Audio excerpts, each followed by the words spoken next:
Thank you, Mr. McGovern. Mr. Norman, you're recognized. Well, thank both of you for taking time to come out. Let me just say, you know, the American people are excited about these cuts, the rescissions. You know, Mr. McGovern, it's up to you to propose your cuts. I never saw anything during the Biden administration that you proposed at any level other than more government, more and more government. And the American people are sick of it. Defense cuts. $9 billion. A lot of them. That I wish were far greater. Hopefully in the next rescission package, we will double that amount.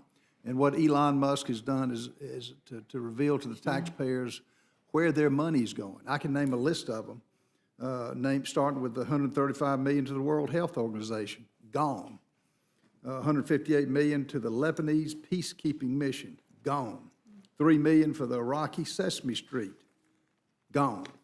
$6 million for net zero cities in Mexico, gone.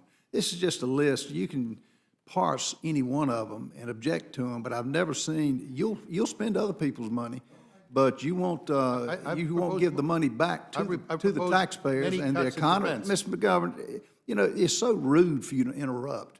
This is my time. Yeah, it's I don't interrupt you, and it's not your time. You know, you and Jerry Nadler, you know, you've never seen anybody that you don't want to interrupt. It's not only can you not understand when two people are talking, I've never interrupted you one time, and you need to get some manners to you. But all I'll say is that what we're doing, what this president is doing, is making this country over again. The economy is showing it. Would you like to say anything? Thank you, Mr. Norman. I just an observation. Look, and if it sounds like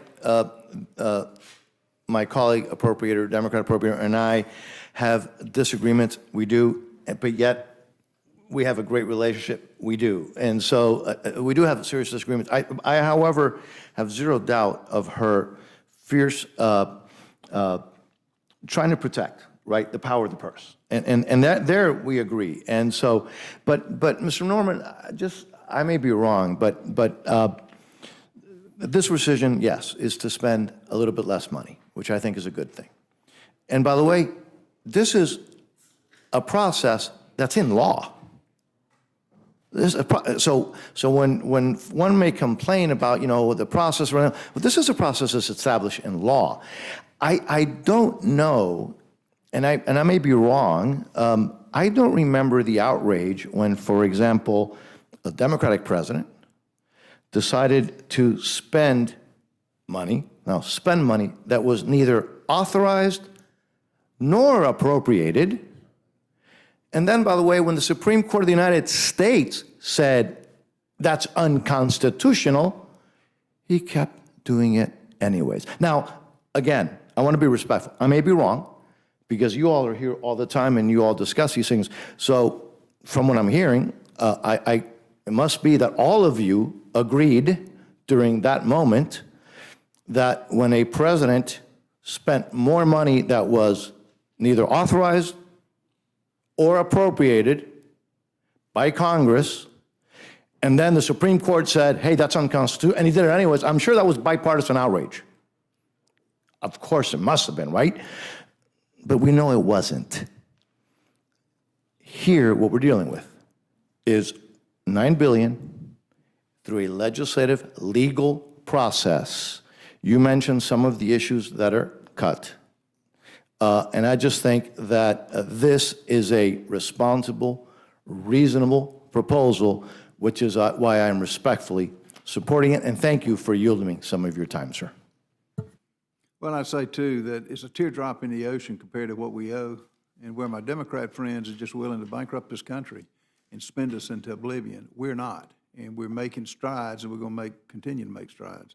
And what I was going to say earlier, Mr. McGovern keeps mentioning Epstein. You know, during the 4 years of the Biden administration, what did we hear from them? They had information then, crickets, nothing. What did they hear on the information they buried on January 6th? Crickets, nothing. So this is a day of transparency, and it's a day that we're going to identify a lot of problems. Overspending is one of them. I look forward to many more rescission cuts, including the pocket rescissions. Mr. Norman. Mr. Chairman, I yield back. Thank you, Mr. Norman. Ms. Scanlon, you're recognized. Thank you, Chairwoman. And we do, I think everyone on this side of the aisle wants to thank Mr. Norman for his vote